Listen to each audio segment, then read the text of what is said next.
नमस्कार साथियों। राजस्थान हिस्ट्री की शुरुआत RWS क्लासेस के साथ। साथियों, आज हम नया चैप्टर शुरू करने जा रहे हैं राजस्थान के प्रमुख शासक को लेकर, जिसमें पहला टॉपिक रहेगा, फर्स्ट टॉपिक रहेगा अपना कंप्लीट गुर्जर प्रतिहार वंश। एक ही क्लास में हम गुर्जर प्रतिहार वंश को कंप्लीट करने वाले हैं नोट्स मेकिंग पैटर्न पर, ठीक है ना। इससे पहले हमने सभ्यताओं को लेकर कंप्लीट कर चुके हैं। सभ्यताओं से टॉपिक जो राजस्थान की सभ्यता है, प्रमुख सभ्यताएं, हर एक छोटी से छोटी सभ्यता मैंने आपको बताई थी, तो उन क्लासों को ज़रूर देखिएगा। उनमें नोट्स मेकिंग पैटर्न पर अच्छे तरीके से बताया हुआ है। तो चलिए साथियों, करते हैं शुरुआत। टॉपिक थोड़ा बड़ा है आज, तो थोड़ा क्लास भी बड़ी हो जाएगी, इसलिए टाइम वेस्ट ना करते हुए सीधा मुद्दे की बात करते हैं। चलिए आ जाइए। ये सबसे पहले हम देखने वाले हैं राजस्थान के प्रमुख राजवंश और उनके राज्य। तो राजस्थान के राजवंश हम पढ़ रहे हैं टॉपिक, तो हमें ये तो पता होना चाहिए ना कि कौन कौन से राजस्थान में राजवंश हुए, किन किन को हमें पढ़ना है, तो वो सारी चीज़ें। तो राजस्थान के प्रमुख राजवंश और उनके राज्य, वो कहाँ से बिलोंग करते थे, रियासत, उनके ठिकाने कहाँ पर थे। तो पहला है अपना प्रतिहार, जो कि गुर्जर प्रतिहार हम पढ़ने वाले हैं आज की क्लास में, जिनके ठिकाने थे साहब, रियासत ठिकाना मंडौर, उज्जैन, भीनमाल, जालौर, गुर्जरात। सेकंड चावड़ा राजवंश का ठिकाना था भीनमाल, खींची चौहानों का गागरोन, सोनाग्रा चौहानों का जालौर हो जाएगा, देवड़ा चौहानों का सिरोही हो जाएगा। मुस्लिम रियासत जो थी वो टोंक ज़िले में थी। जाट भरतपुर धौलपुर से, हाड़ा चौहान कोटा बूंदी, झालावाड़, परमार, आबू, किराड़ू, मालवा, बागड़ और जालौर, ये इनके ठिकाने हो गए। इसी प्रकार भाटी राजवंश का ठिकाना था जैसलमेर और हनुमानगढ़ जिला। राठौड़ राजवंश का ठिकाना हो गया जोधपुर, किशनगढ़ और बीकानेर। यादव राजवंश का ठिकाना करौली, जैसलमेर और हनुमानगढ़। चौहान राजवंशों का ठिकाना यानी रियासत बोले तो अजमेर जिला हो जाएगा, जालौर, सिवाना, बूंदी, सिरोही, कोटा, रणथंभौर, नाडोल, गागरोन। कछुआ का जयपुर और अलवर हो जाएगा। सिसोदिया उदयपुर, चित्तौड़, शाहपुरा प्रतापगढ़, डूंगरपुर, बांसवाड़ा हो जाएगा। और गोहिल मेवाड़ वाले, मेवाड़, बांसवाड़ा, डूंगरपुर, उदयपुर, चित्तौड़ हो जाएगा। ये इनके ठिकाने हो जाएंगे। इनको मतलब टोटल 17 राजवंश हुए अपने राजस्थान में। इनके ठिकाने आपने देखे, अब इनके बारे में हम पढ़ेंगे। तो पहला अपना क्लास का रहेगा गुर्जर प्रतिहार, जिसे हम पढ़ने वाले हैं, जिनके ठिकाने थे मंडौर, भीनमाल, जालौर और उज्जैन, गुजरात। ठीक है, चलिए। तो राजपूतों की उत्पत्ति देख लेते हैं, जो कि इसके बारे में अलग अलग चीज़ें बताई हैं विद्वानों ने। राजपूतों की उत्पत्ति से संबंधित मत देख लेते, क्योंकि कई बार यहाँ से प्रश्न बना है, इसको हमेशा याद रखिएगा, इम्पोर्टेंट हो जाएगा। कई बार प्रश्न बना है और प्रश्न डायरेक्ट बना है कि अग्निकुंड से किसने जो है राजपूतों की उत्पत्ति बताई, तो चंद्रवरदाई ने बताई। तो अग्निकुंड से भारतीय देशी उत्पत्ति और विदेशियों से उत्पत्ति, दोनों तरीके के मत हुए इनके बारे में। अग्निकुंड से चंद्रवरदाई, मोहनत नैणसी और तुर्मद मिश्रा ने बताया। प्राचीन क्षत्रियों से सूर्यवंशी बताया डॉक्टर गौरी शंकर, हीराचंद ओझा, डॉक्टर दशरथ शर्मा, चंद्रवंशी। वैदिक आर्यों की संतान CB वैद ने बताया था। और ब्राह्मण वंश जो है डॉक्टर भंडारकर गोपीनाथ शर्मा ने बताया। शक सिथियोनों से कर्नल जेम्स टॉड और विलियम क्रूक ने शक सिथियोनों से बताया।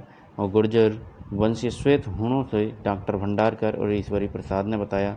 शक यूची जाति के गुर्जर हूणों से BA स्मिथ ने बताया। यूची कुषाणों से अलेक्जेंडर कनिंगम और BA स्मिथ ने बताया। मिश्रित उत्पत्ति का मत भी हुआ, जिसमें डॉक्टर देवी प्रसाद चट्टोपाध्याय ने बताया। आदिम जातियों और गॉड खोकर ने बताया कि ये मिश्रित उत्पत्ति का मत हुआ था। राजपूतों की जो उत्पत्ति को लेकर ये सभी ने अपने अपने मत रखे, ठीक है। लेकिन प्रश्न यहाँ से बनता है, ज़्यादातर अग्निकुंड वाला प्रश्न बनता है कि निम्न में से राजपूतों को किसने अग्निकुंड से उत्पत्ति बताई। तो मोहनत नैनसी, चंद्रवरदाई और सूरमल मिश्रा। चलिए अब आ जाते हैं अपने गुर्जर प्रतिहार वंश पर।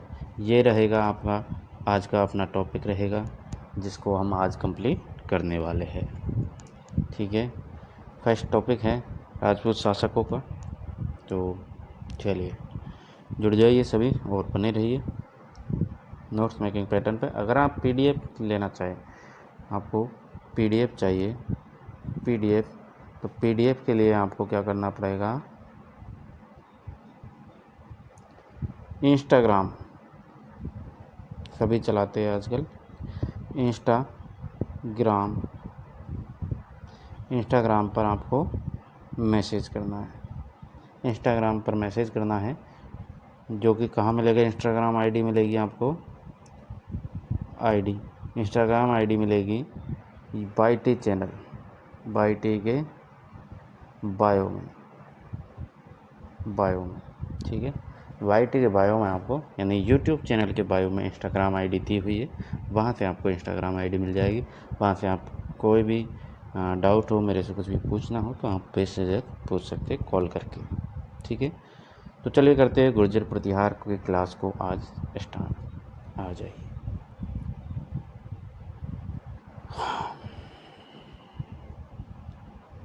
अग्निवंशीय राजपूतों में सर्वाधिक प्रसिद्ध राजपूत वंश प्रतिहार था। गुर्जर शाखा से संबंधित होने के कारण गुर्जर प्रतिहार कहलाया।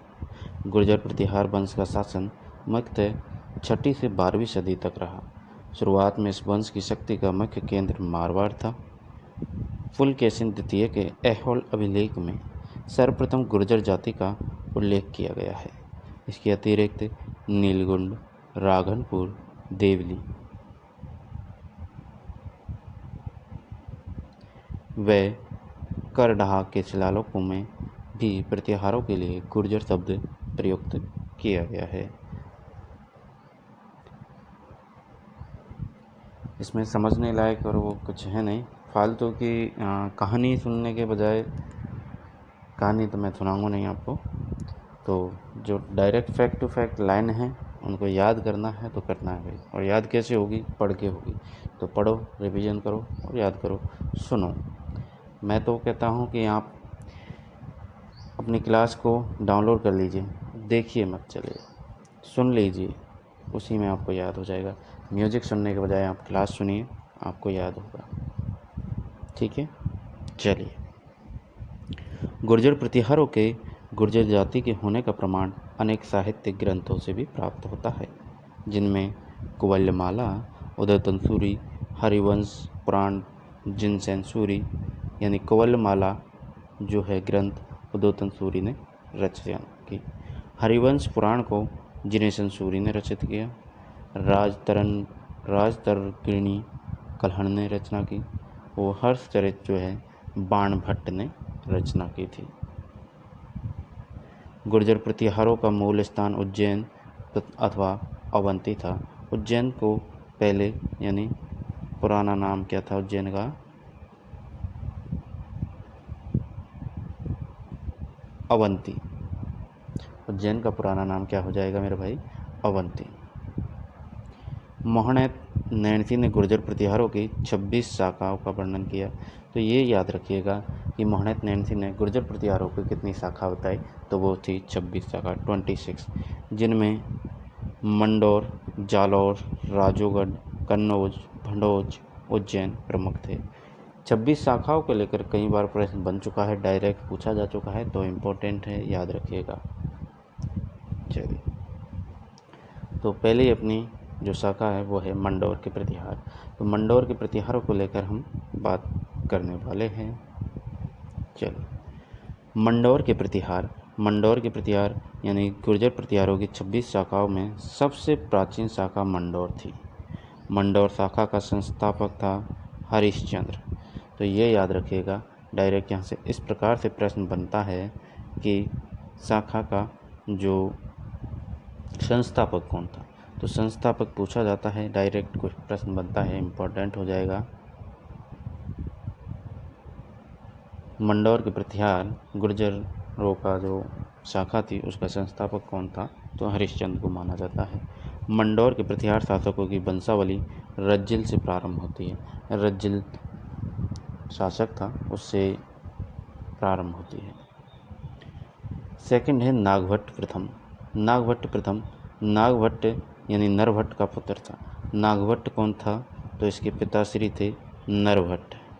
नरभट्ट इसका अन्य नाम था नाहड़ मिलता है, तो नरभट्ट का अन्य नाम नाहड़ मिलता है। घटियाल शिलालेख के अनुसार नागभट्ट ने पूर्व की ओर मंडौर राज्य का विस्तार किया। वह मेड़ता को अपनी राजधानी बनाया। किसको राजधानी बनाया था? मेड़ता को अपनी राजधानी बनाया। नागभट्ट के दो पुत्र थे, तात व भोज। तात और भोज नागभट्ट के दो पुत्र हुए थे। दो पुत्र हुए, तात और भोज। भोज की मृत्यु के बाद यशोधर्मन प्रतिहार वंश का राजा बना।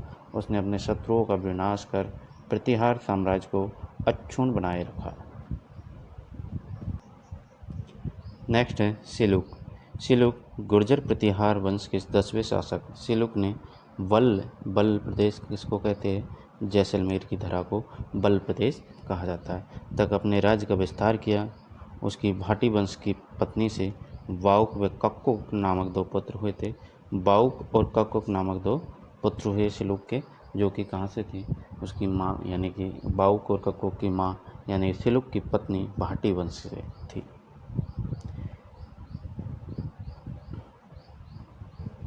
नेक्स्ट है हमारा राजकक। राजकक यानी कक ने गौड़ शासक धर्मपाल को पराजित किया। वहाँ व्याकरण, ज्योतिष तथा तर्कशास्त्र का अच्छा ज्ञाता था। कक का उत्तराधिकारी बाउक हुआ। कक का उत्तराधिकारी कौन हुआ? बाउक हुआ मेरे भाई, बाउक। चलिए, तो कक के बाद में आता है राजा बाउक। बाउक ने अपने समकालीन शत्रु शासक नंदवल्लभ को पराजित किया तथा 837 ईस्वी में जोधपुर प्रशस्ति में अपने वंश का यशोगान करते हुए विष्णु मंदिर का निर्माण करवाया। तो जोधपुर प्रशस्ति में वंश का यशोगान करवाया और वहाँ पर विष्णु मंदिर का निर्माण करवाया। नेक्स्ट है कक्कुक। कक्कुक कक्कुक बाउक के बाद उसका भाई कक्कुक मंडौर प्रतिहारों का राजा बना। उसने घटियाला में अपने दो शिलालेख उत्तीर्ण करवाए थे। दो शिलालेख उत्तीर्ण करवाए, ठीक है ना। एक सेकंड। उसके द्वारा प्राप्त की गई विषयों का साम्राज्य विस्तार विवरण मिलता है। आभीरों के आक्रमणों को विफल करने पर उसने अपनी विजय के प्रतीक के रूप में मंडौर व रोहिस्कूप नामक विजय स्तंभों की स्थापना की तथा रोहिस्कूप नगर में विष्णु मंदिर का निर्माण करवाया। मंडौर के प्रतिहार शासकों की वंशावली कक्कुक तक प्राप्त होती है। मंडौर का दुर्ग इंदा शाखा के प्रतिहारों ने प्रतिहार हमीर से त्रस्त होकर राव वीरम के पुत्र राव चुंडा राठौड़ को 1395 ईस्वी में दहेज में दे दिया। इस घटना के साथ मंडौर के प्रतिहारों का राजनीतिक विस्तार का इतिहास समाप्त हो गया। नेक्स्ट है हमारा भंडौज के गुर्जर प्रतिहार। भंडौज के गुर्जर प्रतिहार के बारे में देखते हैं। तो पहला अपना शासक हुआ दद्द प्रथम। भंडौज के गुर्जर प्रतिहार राजवंश का संस्थापक हरिश्चंद्र का पुत्र दद्द प्रथम था। दद्द प्रथम ने मंडौर व भीनमाल के गुर्जर शासकों की सहायता से नागवंश व वनवासी शासकों के क्षेत्रों पर अधिकार कर लिया था। इसकी राजधानी नांदीपुर यानी भंडौज थी। इस विजित क्षेत्र की उत्तरी सीमा माही नदी व दक्षिणी सीमा ताप्ती नदी थी। संखेड़ा दान पत्रों में दद्द प्रथम को नागकुल नाशक व सूर्य का उपासक कहा गया है। ये लाइन याद रखिएगा, इम्पोर्टेंट हो जाएगी। संखेड़ा दान पत्रों में दत्त प्रथम को क्या कहा गया है? नागकुलनाशक व सूर्य का उपासक कहा गया है। इम्पोर्टेंट हो जाएगी, क्योंकि ये जो उपाधि वगैरह है और इनके बारे में क्या कहा गया है, क्या उपाधि इनको मिली है, ये लाइन इम्पोर्टेंट होती है। जो जो इम्पोर्टेंट है वो मैं आपको साथ साथ बता रहा हूँ, उनको हमेशा याद रखिएगा, क्योंकि प्रश्न उन्हीं से बनेगा। बाकी जो थ्योरी है थोड़ी, उसको बस पढ़ना ही होता है, ठीक है, जानकारी के लिए। तो दत्त प्रथम को क्या कहा गया है? नागकुल शासक और सूर्य का उपासक।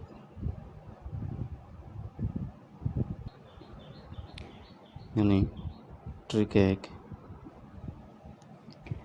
तो ट्रिक है ये कि नागकुल नाशक सूर्य का उपासक कौन? दादाजी। दादाजी से कौन हो गया? दत्त प्रथम। भाई दादाजी प्रथम ही तो पहले नंबर पे ही तो आते हैं दादाजी फर्स्ट, तो दादाजी। दत्त प्रथम नागकुल नाशक सूर्य का उपासक दत्त, यानी दत्त सेकंड। दत्त सेकंड है 627 से 640 ईस्वी तक रहे। दत्त द्वितीय भंडौज के गुर्जर प्रतिहारों में शक्तिशाली शासक था। इसके समय में सम्राट हर्षवर्धन दक्षिणापथ के सम्राट पुलकेशिन द्वितीय के बीच युद्ध हुआ। इस युद्ध के समय बल की राजा ध्रुवसेन द्वितीय ने पश्चिमी मालवा के दत्त द्वितीय के राज्य में शरण ली। ध्रुवसेन को शरण देने के बाद दत्त की ख्याति में वृद्धि हुई। जयभट्ट चतुर्थ भंडोज के गुर्जर प्रतिहार राजवंश का अंतिम शासक था, जिसने 735 ईस्वी के आसपास के समय में शासन किया। उसने अरब आक्रमणकारियों को पराजित किया। भंडोज शाखा के गुर्जर प्रतिहार कभी भी सार्वभौम सत्ता के रूप में नहीं रहे, सार्वभौम सत्ता के रूप में नहीं रहे। नेक्स्ट शाखा है अपनी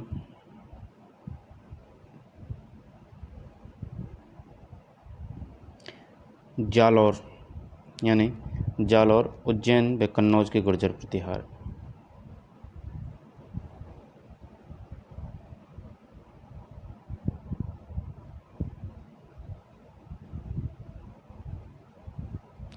जालौर और उज्जैन कन्नौज के गुर्जर प्रतिहार के बारे में हम देखने वाले हैं, ठीक है। चलिए, तो जालौर उज्जैन कन्नौज के जो शासक हुए नागभट्ट प्रथम 730 से 760 ईस्वी तक। जालौर अवंती व कन्नौज के प्रतिहारों की वंशावली नागभट्ट प्रथम से प्रारंभ होती है।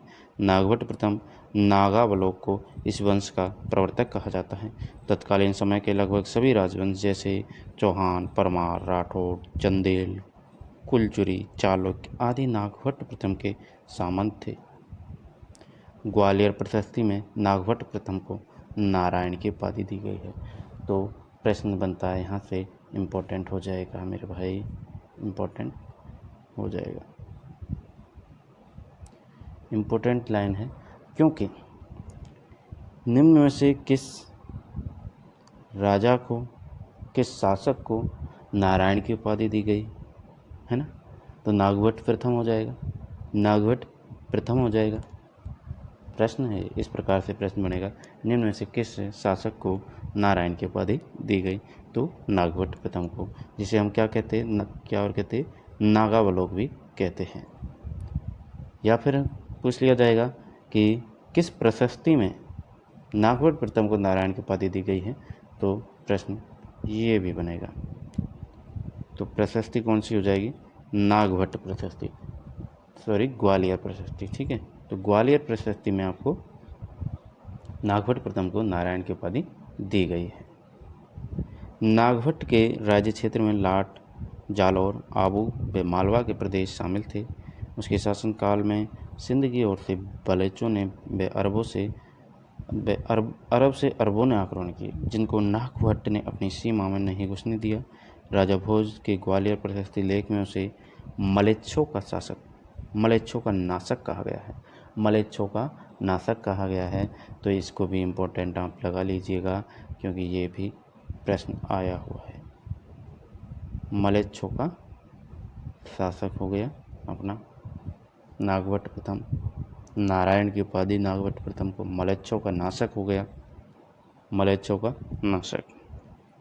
नागभट्ट प्रथम ने जुनैद के नेतृत्व में आए अरब आक्रमणकारियों पर भी विजय प्राप्त की, जिसमें राष्ट्रकूट शासक दंतीदुर्ग ने भी उसका साथ दिया। दोनों ने अरबों को पराजित करने की सफलता पर उज्जैन में हिरण्यगर्भ महादान समारोह का आयोजन किया था। नेक्स्ट है हमारा वत्सराज। वत्सराज इम्पोर्टेंट हो जाएगा, यहाँ से प्रश्न बनना है। 783 से 795 ईस्वी तक रहे। वत्सराज पराक्रमी शासक था। उसने ग्वालियर प्रशस्ति में सलाहकारों की गति को समाप्त करने वाला कहा गया है।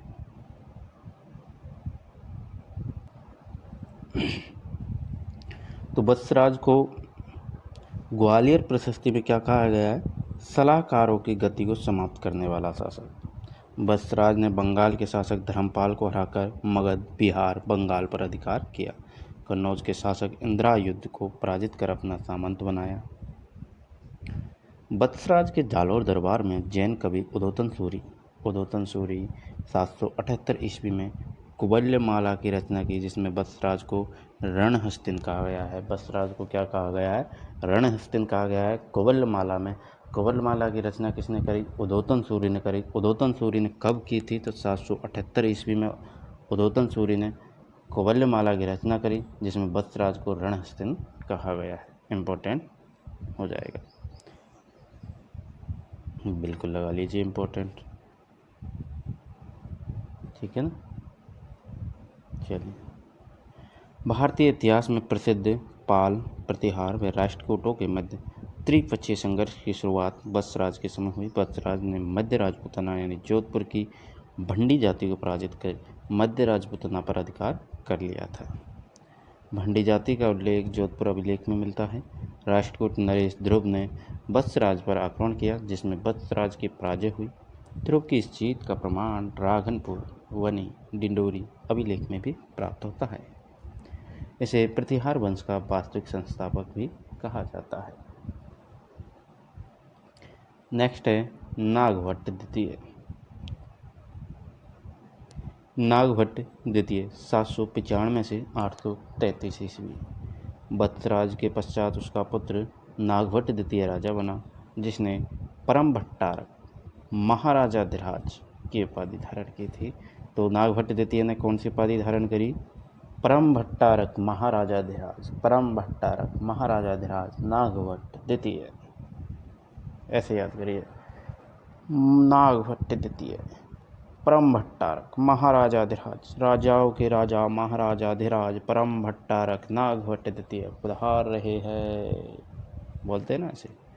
वह विद्वान व कवियों को आश्रयदाता था। उसने बलि प्रबंध नामक ग्रंथ की रचना की थी। तो नागभट्ट द्वितीय यानी कि महाराजाधिराज परम भट्टारक नागभट्ट द्वितीय ने बलि प्रबंध नामक ग्रंथ की रचना करी। ग्वालियर प्रशस्ति के अनुसार नागभट्ट द्वितीय ने बंगाल के पाल शासक धर्मपाल के सामंत राजा चक्रायुध को पराजित कर कन्नौज पर अधिकार किया तथा मुंगेर के युद्ध में धर्मपाल को भी पराजित किया। नागभट्ट द्वितीय की धर्मपाल पर विजय का बड़ौदा ताम्रपत्र में भी उल्लेख मिलता है।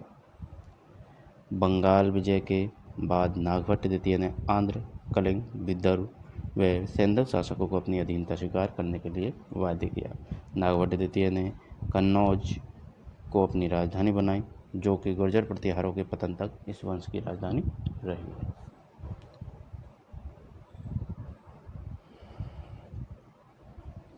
रामभद्र रामदेव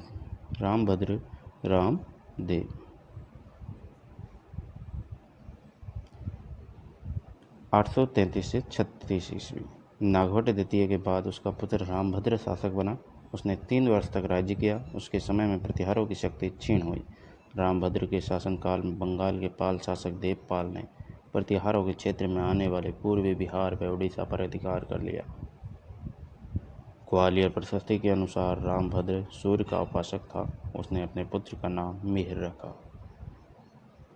रामभद्र के बाद में आता है मिहिर भोज प्रथम 836 से 85 ईस्वी। मिहिर भोज इस वंश का सबसे प्रतापी शासक हुआ था। इसके शासनकाल में प्रतिहारों की शक्ति अपने चरमोत्कर्ष तक पहुंची। कल्हण की राज तरंगिणी व अरब यात्री सुलेमान ने भी इसे भारत का सबसे शक्तिशाली शासक कहा है। भारत का सबसे शक्तिशाली कहा, किसने कहा? राजतरंगिणी ने। और अरब यात्री सुलेमान ने भारत का सबसे शक्तिशाली शासक कहा, किसको कहा? मिहिर भोज प्रथम को। शासन कब था? 836 885 ईस्वी में। इतना याद रखना है आपको इसके बारे में। इम्पोर्टेंट लाइन है कि भारत का सबसे शक्तिशाली शासक कहा, मिहिर भोज प्रथम को। किसने कहा? तो अरबी यात्री सुलेमानी और राजतरंगिणी ने कहा था, कलन की राजतरंगिणी ने। ठीक है, चलो। ग्वालियर प्रशस्ति में से आदि बराबर दौलतपुर अभिलेख में प्रभास कहा गया है। तो ग्वालियर प्रशस्ति में क्या कहा है? आदि बरा कहा गया है, और दौलतपुर अभिलेख में प्रभास के नाम से इसको जाना गया है। भोज द्वारा चलाए गए चांदी व ताम्र सिक्कों पर श्री मदादी वराह का अंकित किया गया है। मिहिर भोज ने अपने पराक्रम से न केवल अपने पैतृक राज्य की रक्षा की, वरन उसका विस्तार भी किया। मिहिर भोज का शासन पूर्वी बंगाल, अधिकांश राजपूताना, मालवा, सौराष्ट्र, ग्वालियर तक था। नेक्स्ट है महेंद्रपाल प्रथम 885 से 910 ईस्वी। मिहिर भोज के पश्चात उसका पुत्र महेंद्रपाल प्रथम प्रतिहार वंश का राजा बना। तत्कालीन अभिलेखों में उसे महेंद्रात्मक निर्भय राज निर्भय नरेंद्र कहा गया है। काव्य में मासा, कर्पूर मंजरी जैसे ग्रंथों का लेखक राजशेखर महेंद्रपाल प्रथम का आचार्य था। महेंद्रपाल प्रथम ने अपने साम्राज्य में बंगाल व बिहार के कुछ प्रदेशों तथा काठियावाड़ को शामिल किया था।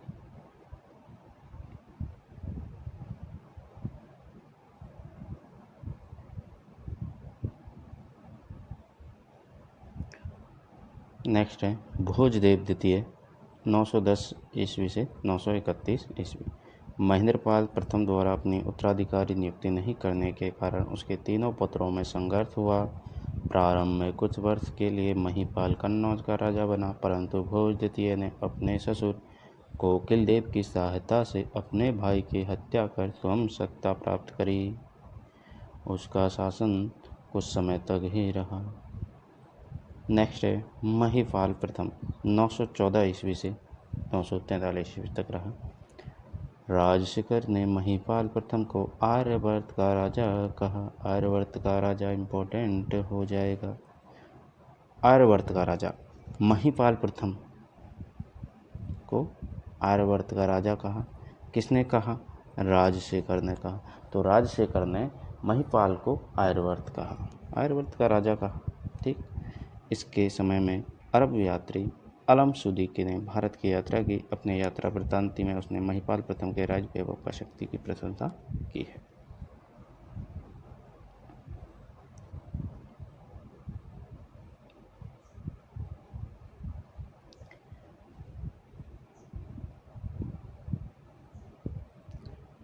महिपाल प्रथम ने अपने साम्राज्य विस्तार के साथ साथ सैन्य सुधार भी किए।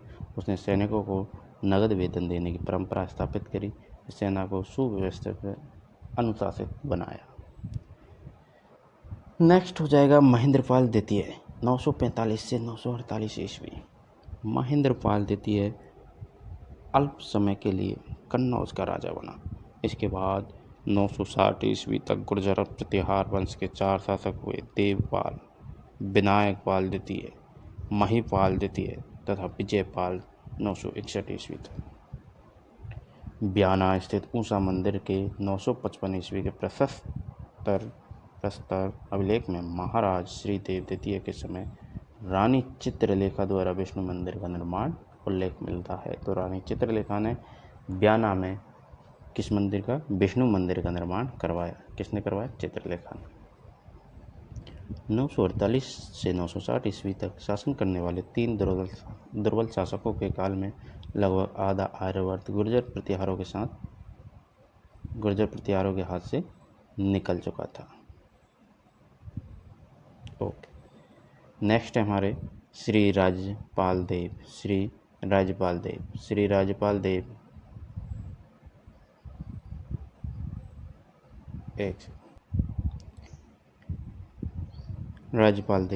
इस समय प्रतिहार साम्राज्य के समक्ष अनेक चुनौतियाँ थी, जिसमें सबसे अधिक भय मुस्लिम आक्रमणों का था। राज्यपाल के समय महमूद गजनवी ने कन्नौज पर आक्रमण किया, जिसमें कन्नौज का वैभव समाप्त हो गया था। नेक्स्ट हमारा त्रिलोचन पाल 1019 से 1027 ईस्वी में। राज्यपाल देव के बाद त्रिलोचन पाल प्रतिहार वंश का शासक बना।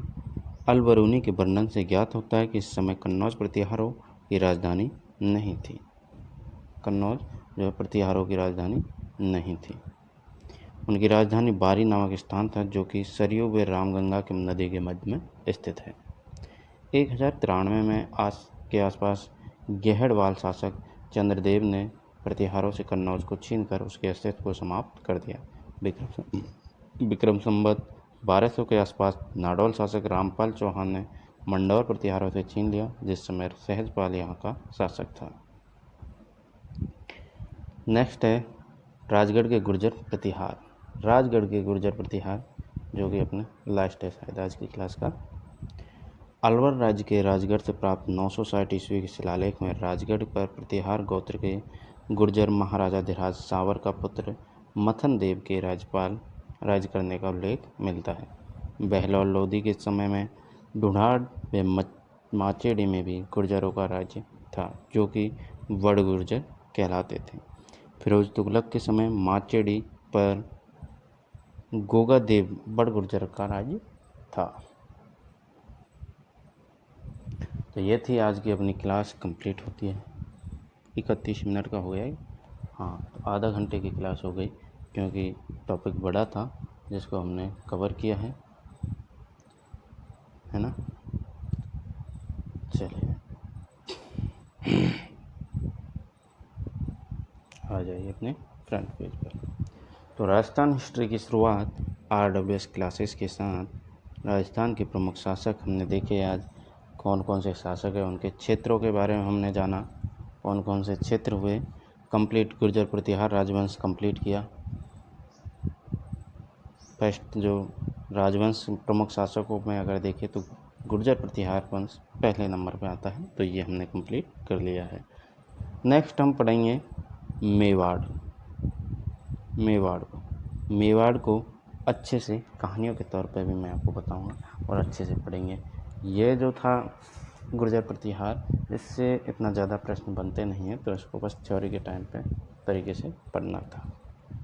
ठीक है, तो साथियों मिलते हैं नेक्स्ट वीडियो में और करते हैं फिर मेवाड़ शुरू। तब तक के लिए जय हिंद, जय भारत।